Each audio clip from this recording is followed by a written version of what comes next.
Audio Jungle.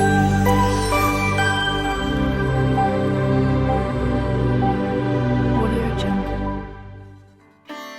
নমস্কার বন্ধুরা, আমি শিবানীর কুকিং চ্যানেলে আপনাদের সবাইকে স্বাগত। আজ আমি আপনাদের দেখাবো রেস্টুরেন্ট স্টাইল মহারাজা ভেটকি মাছের রেসিপি, যেটা বানানো খুব সহজ কিন্তু স্বাদ একেবারে রাজকীয়। এই ভেটকি একবার বানালে আর রেস্টুরেন্টে খেতে ইচ্ছে করবে না। বাইরে ক্রিস্পি, ভেতরে জুসি, এটাই মহারাজা ভেটকি। শেষ পর্যন্ত না দেখলে মিস করবেন।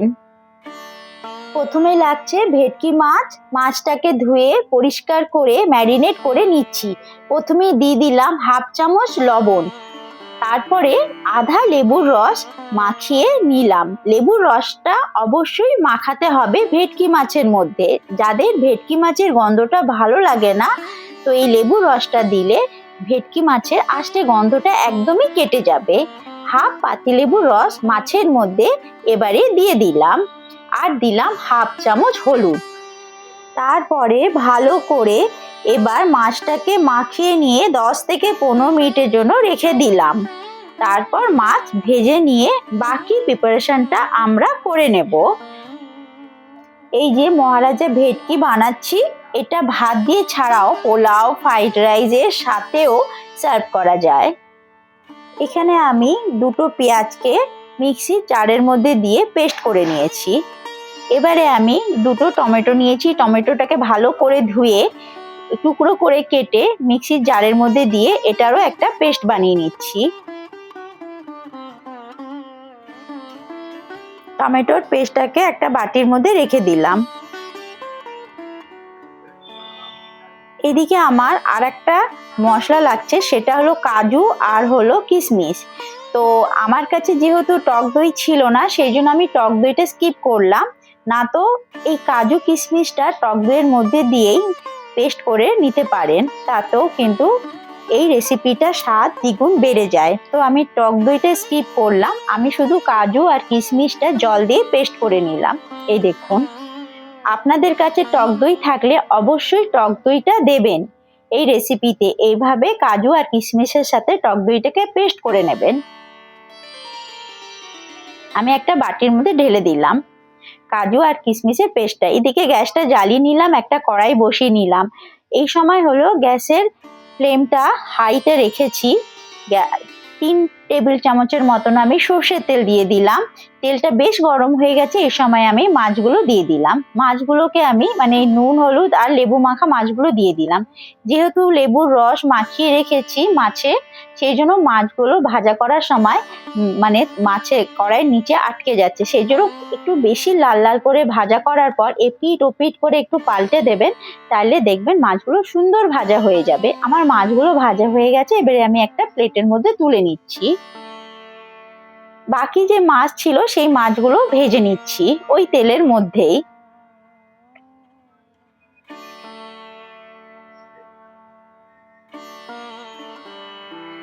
এই মাছগুলো ভাজা হয়ে গেল আমার।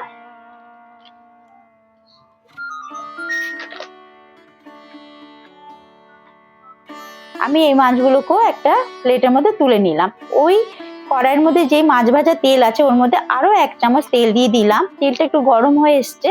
এই তেলের মধ্যে আমি যে দুটো পেঁয়াজ পেস্ট করে রেখেছিলাম, সেই পেস্ট করা দুটো পেঁয়াজ আমি দিয়ে দিলাম। দিয়ে পেঁয়াজটাকে খুব ভালো করে ভাজা করব যতক্ষণ পেঁয়াজের থেকে পেঁয়াজটার থেকে তেল না বেরোবে। এই দেখুন, পেঁয়াজটা বেশ সুন্দর ভাজা হয়ে গেছে এবং তেলও ছেড়ে এসছে, দেখে বুঝতে পারছেন। এই সময় আমি টমেটোর যে পেস্টটা বানিয়ে রেখেছিলাম, দুটো টমেটোর, সেই পেস্টটা দিয়ে দিলাম। টমেটো কাঁচা গন্ধটা যতক্ষণ না যাবে আমি ততক্ষণ টমেটোটাকেও ভাজা করব। এইদিকে আমি এখানে আদা, কাঁচা লঙ্কা, আমি ওই 4-5টা কাঁচা লঙ্কা, ওই 2-3 টুকরো আদা আর 3-4 টুকরো রসুনের কোয়া একসাথে পেস্ট করে রেখেছিলাম। সেই পেস্টটা আমি 2 চামচের মতন দিলাম এই পেঁয়াজ আর টমেটো ওর মধ্যে দিয়ে ভালো করে কষবো যতক্ষণ তেল না ছেড়ে আসবে। একটুখানি জল দিয়ে এইটা মশলাটাকে আমি কষাচ্ছি। এই দেখুন, একটু জল দিয়ে কষাচ্ছি। একটু জল দিয়ে কষালে কি হয়, মশলাটা ভালো কষবে। এই সময় আমি হলুদ দিয়ে দিলাম আধা চামচ, আর একটুখানি লবণ দিয়ে দিলাম মশলা কষাবার সময়। আর দিয়ে দিলাম আমি কাশ্মীরি লঙ্কার গুঁড়ো কালারের জন্য। এই দেখুন, দিয়ে ভালো করে মশলাটাকে কষিয়ে নেব যতক্ষণ তেল না ছাড়বে, এবং আদা, কাঁচা লঙ্কা, জিরে আর রসুনের কাঁচা গন্ধটা যতক্ষণ না যাবে। এই দেখুন তেল ছেড়ে এসছে, আমার মশলাটা প্রায় ভাজা হয়ে গেছে, আপনারা দেখে বুঝতেই পারছেন। এবারে আমি গরম জল দিয়ে দিলাম, মানে গ্রেভির জন্য। গ্রেভির পরিমাণটা আপনারা যেরকম খাবেন সেই হিসাবে দেবেন। আর দিয়ে দিলাম স্বাদ হিসাবে লবণ। একটা সিক্রেট মশলা বানাবো এই মহারাজা ভেটকির জন্য। এর জন্য লাগছে আমার 2টো দারচিনি, 3টে এলাচ, 3-4টে লং, আর হলো 1 চামচের মতন গোটা ধনে। এটাই হলো মহারাজা ভেটকির মানে সিক্রেট টিপস, এবং এই মশলাটাই হলো মহারাজা ভেটকির টেস্টটা বাড়িয়ে দেয়। একটা মানে তাওয়াটাকে একটা গ্যাসের মধ্যে বসিয়ে তাওয়াটা গরম করে এই গোটা মশলাগুলো দিয়ে একটু ভাজা করে নেবো যতক্ষণ একটা সুন্দর গন্ধ না বেরোচ্ছে। দিয়ে আমি গ্যাসটা বন্ধ করে দিলাম এবং এই গোটা মশলাগুলোকে আমি একটা প্লেটে তুলে নিলাম। গোটা মশলা বলতে ধনে গোটা আছে 1 চামচের মতন, 3টে এলাচ, 2টো দারচিনি, আর হলো 3টে লবঙ্গ। এদিকে আমার গ্রেভিটা ফুটে উঠেছে বেশ ভালো করে, আমি স্বাদ হিসেবে লবণও দিয়ে দিয়েছিলাম। এই সময় আমি মাছের পিসগুলো দিয়ে দিচ্ছি, ভাজা করা মাছের পিসগুলো। এই দেখুন,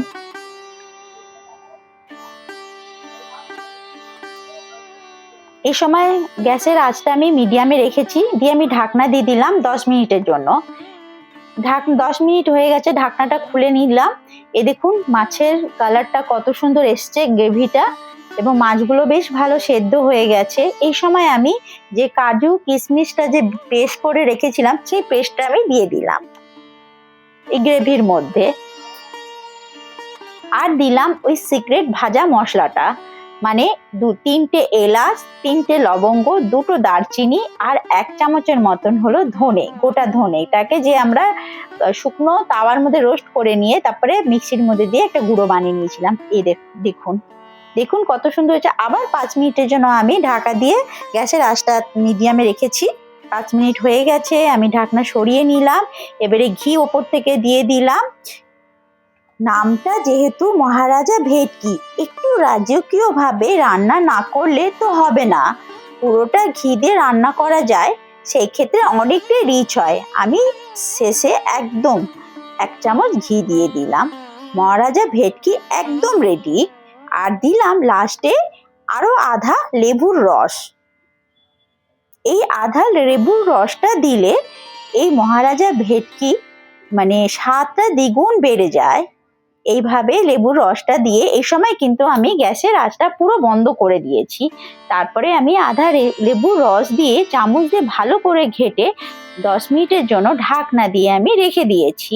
আমার 10 মিনিট হয়ে গেছে, আমি ঢাকনা খুলে নিলাম। আমার রেডি মহারাজা ভেটকি। তো আমি একটা প্লেটের মধ্যে এবারে সার্ভ করে নিচ্ছি। দেখুন এই মহারাজা ভেটকি কতটা সুন্দর হয়েছে, এক কালারটা দেখে আপনারা বুঝতেই পাচ্ছেন কতটা টেস্টি হয়েছে এই মহারাজা ভেটকি। ভিডিওটা যদি ভালো লাগে অবশ্যই লাইক করবেন, চ্যানেলটা সাবস্ক্রাইব করুন, আর কমেন্টে জানাবেন আপনার কেমন লাগলো এই রেসিপিটা। বন্ধুরা পরিমাণ মতো নুন মিষ্টিটা ভালো করে চেক করে নেবেন। যেহেতু আমি কিশমিশ দিয়েছি সেই জন্য আমি আর চিনির ব্যবহার করিনি। আপনাদের যদি মনে হয় চিনি দিতে তাহলে নিশ্চয়ই চিনি দেবেন। আমি মহারাজা ভেটকিটা সাদা ভাতের সাথে সার্ভ করলাম। আপনারা চাইলে পোলাও ফ্রাইড রাইসের সাথে সার্ভ করতে পারেন। পোলাও ফ্রাইড রাইসের সাথেও এই মহারাজা ভেটকিটা খুব ভালো লাগবে এবং দারুণ যাবে। তো বন্ধুরা আজকের মতন টাটা বাই বাই। আপনারা সবাই সুস্থ থাকবেন, ভালো থাকবেন। আপনাদের সকলকে অনেক অনেক ভালোবাসা। আবার একটা রেসিপির সাথে চলে আসবো। ধন্যবাদ।